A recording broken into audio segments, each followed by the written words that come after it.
Good afternoon વિદ્યાર્થી મિત્રો, આજે આપણે ધોરણ 4 હિન્દીમાં પાઠ નંબર 11 અને પાઠ નંબર 12 જોઈશું. પાઠ નંબર 11નું નામ છે તિરંગા ઝંડા. પાઠ નંબર 11નું નામ છે તિરંગા ઝંડા. તો સૌપ્રથમ આપણે તેમાં શબ્દાર્થ જોઈએ.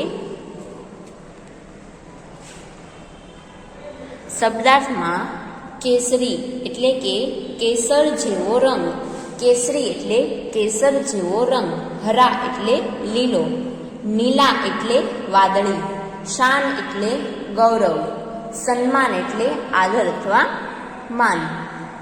તો તિરંગા ઝંડા એટલે કે આપણો રાષ્ટ્ર ધ્વજ. તો આપણે તેના વિશે જાણીએ. તો યહ કિસકા ચિત્ર હૈ, યહ કિસકા ચિત્ર હૈ, આ શેનું ચિત્ર છે, આ શેનું ચિત્ર છે. यह तिरंगे झंडे का चित्र है, यह तिरंगे झंडे का चित्र है. तो आ ए अपना राष्ट्रीय ध्वजનું ચિત્ર છે, આ આપણા રાષ્ટ્ર ધ્વજનું ચિત્ર છે.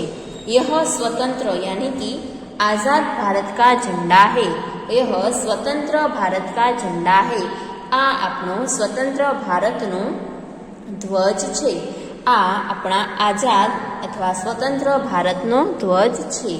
યહ હમારા રાષ્ટ્ર ધ્વજ હૈ, યહ હમારા રાષ્ટ્ર ધ્વજ હૈ, આ આપણો રાષ્ટ્ર ધ્વજ છે. इसमें 3 रंग है, इसमें 3 रंग है, આમાં 3 રંગ છે, આમાં 3 રંગ છે. ऊपर केसरी, बीच में सफेद और नीचे हरा. ऊपर केसरी, વચ્ચે સફેદ અને નીચે લીલો રંગ છે. ઉપર કેસરી, વચ્ચે સફેદ અને નીચે લીલો રંગ છે. 3 रंगों के कारण ही इसे तिरंगा कहते हैं, 3 रंगों के कारण ही इसे तिरंगा कहते हैं. 3 રંગોને કારણે જ આને તિરંગો કહેવાય છે, 3 રંગોને કારણે જ આને તિરંગો કહેવાય છે. सफेद रंग के पट्टे में एक नीले रंग का चक्र है, सफेद रंग के पट्टे में एक नीले रंग का चक्र है. सफेद रंगना पट्टाમાં એક નીલા એટલે કે વાદળી રંગનું ચક્ર છે, સફેદ રંગના પટ્ટામાં એક વાદળી રંગનું ચક્ર છે. उसे अशोक चक्र कहते हैं, उसे अशोक चक्र कहते हैं, તેને અશોક ચક્ર કહેવામાં આવે છે, તેને અશોક ચક્ર કહેવામાં આવે છે. 15 अगस्त और 26 जनवरी को हम तिरंगा झंडा फहराते हैं, 15 अगस्त और 26 जनवरी को हम तिरंगा झंडा फहराते हैं. 15મી ઓગસ્ટ અને 26મી જાન્યુઆરીના દિવસે આપણે તિરંગા ઝંડા લહેરાઈએ છીએ. 15મી ઓગસ્ટ અને 26મી જાન્યુઆરીના દિવસે આપણે આપણા ધ્વજને ફરકાવીએ છીએ. તિરંગા હમારે દેશ કી શાન હૈ, તિરંગા હમારે દેશ કી શાન હૈ, તિરંગો આપણા દેશનું શાન એટલે કે ગૌરવ છે, તિરંગો એ આપણા દેશનું ગૌરવ છે. हमें अपने झंडे का सम्मान करना चाहिए, हमें अपने झंडे का सम्मान करना चाहिए. આપણે આપણા ધ્વજનું આદર અને માન આપવું જોઈએ, આપણે આપણા ધ્વજને આદર અને માન આપવું જોઈએ. तो ये था पाठ नंबर 11. आगे हम स्वाध्याय देखेंगे. कोष्टक से स्वाध्याय में प्रश्न नंबर 1 है, कोष्टक से सही विकल्प चुनकर खाली जगह भरिए. कोष्टक से सही विकल्प चुनकर खाली जगह भरिए. कोष्टकમાંથી સાચો વિકલ્પ શોધીને ખાલી જગ્યા ભરવાની છે. તેમાં પ્રશ્ન 1, તેમાં નંબર 1 છે, हमारे राष्ट्र ध्वज में खाली जगह रंग है, हमारे राष्ट्र ध्वज में खाली जगह रंग है 2 या 3. तो उत्तर आएगा 3. हमारे राष्ट्र ध्वज में 3 रंग है. नंबर 2, तिरंगे झंडे के बीच में खाली जगह रंग है, तिरंगे झंडे के बीच में खाली जगह रंग है, सफेद या केसरी? तो उत्तर आएगा सफेद। हमारे झंडे के बीच में सफेद रंग है।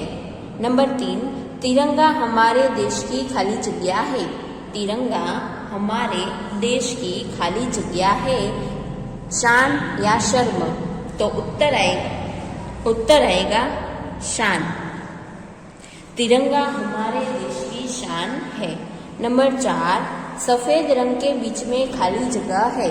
सफेद रंग के बीच में खाली जगह है, सुदर्शन चक्र या अशोक चक्र? तो उत्तर आएगा अशोक चक्र।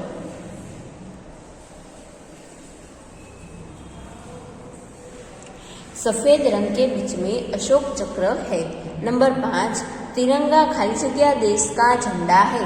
तिरंगा खाली जगह देश का झंडा है, भारत या चीन? तो उत्तर आएगा भारत।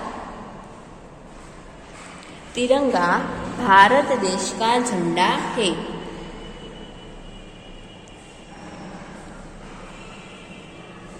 तिरंगा भारत देश का झंडा है।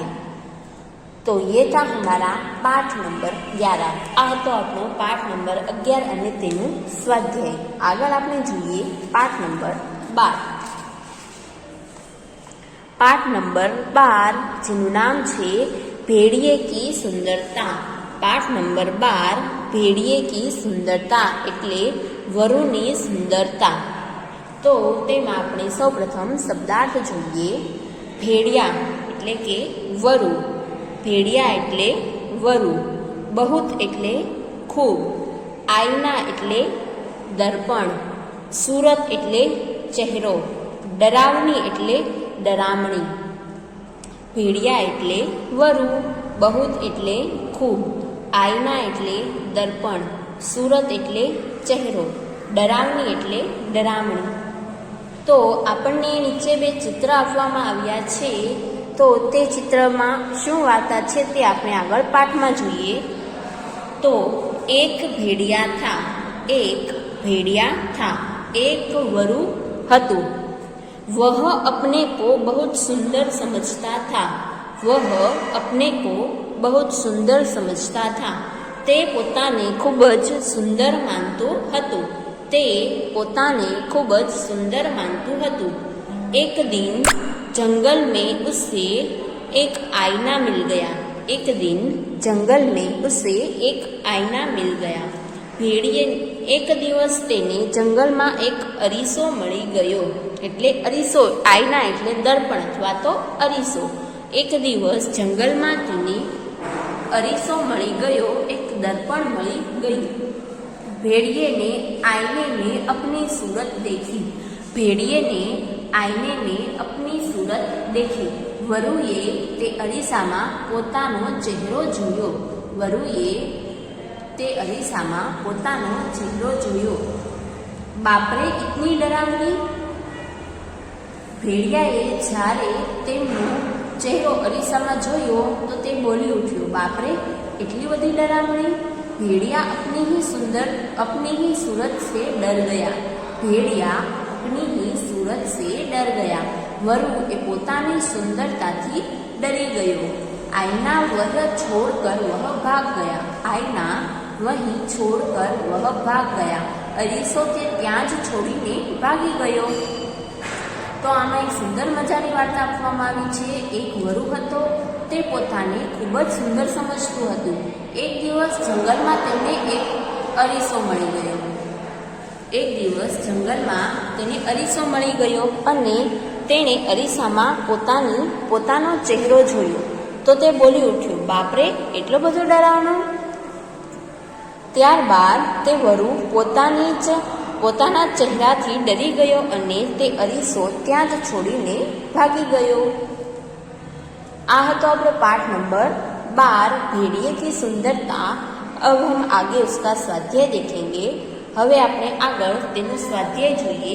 સ્વાધ્યાયમાં પ્રશ્ન નંબર 1 છે, निम्नलिखित हिंदी शब्दों के पास गुजराती शब्द लिखिए।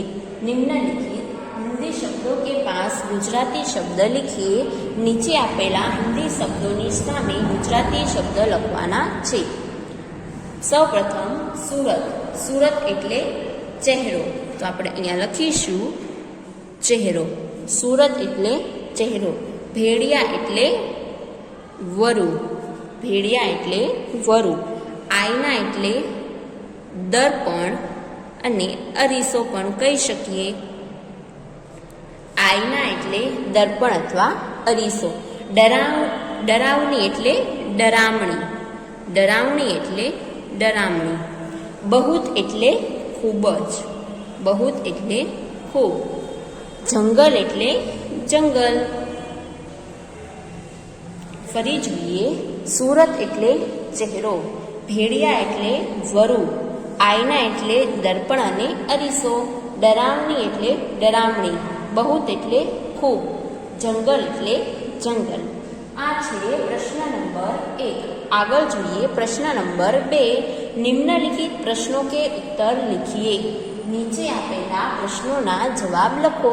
તેમાં પ્રશ્ન નંબર 1 છે, भेड़िया अपने को कैसा समझता था. भेड़िया अपने को कैसा समझता था. तो भेड़िया अपने को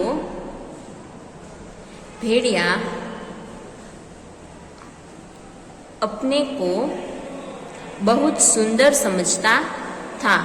बहुत सुंदर समझता था. भेड़िया अपने को बहुत सुंदर समझता था.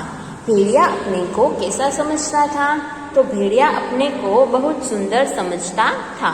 नंबर 2, भेड़िए ने आईने में क्या देखा. भेड़िए ने आईने में क्या देखा. तो भेड़िए ने आईने में अपनी सूरत देखी. भेड़िए ने आईने में अपनी सूरत देखी.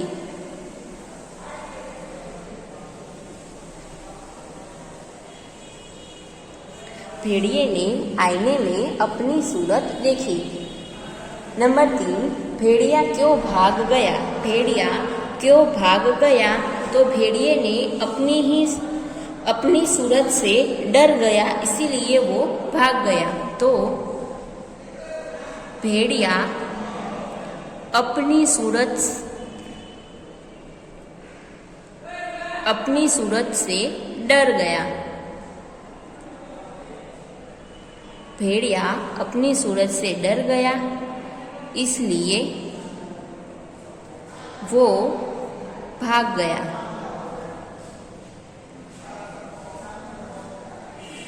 भेड़िया क्यों भाग गया. तो भेड़िया अपनी सूरत से डर गया, इसीलिए वो भाग गया. तो आ हतो आपणो पाठ 12 भेड़िए की सुंदरता नो स्वाध्याय. विद्यार्थी मित्रों, આજનું તમારું હોમવર્ક છે પાઠ નંબર 11 માં શબ્દાર્થ અને સ્વાધ્યાયનો પ્રશ્ન નંબર 1 હિન્દીની નોટબુકમાં લખવાનો છે. ત્યારબાદ નવા પેજ પરથી પાઠ નંબર 12નું હેડિંગ આપવાનું છે અને તેમાં શબ્દાર્થ અને સ્વાધ્યાયનો પ્રશ્ન નંબર 1 અને પ્રશ્ન નંબર 2 હિન્દીની નોટબુકમાં લખવાનો છે.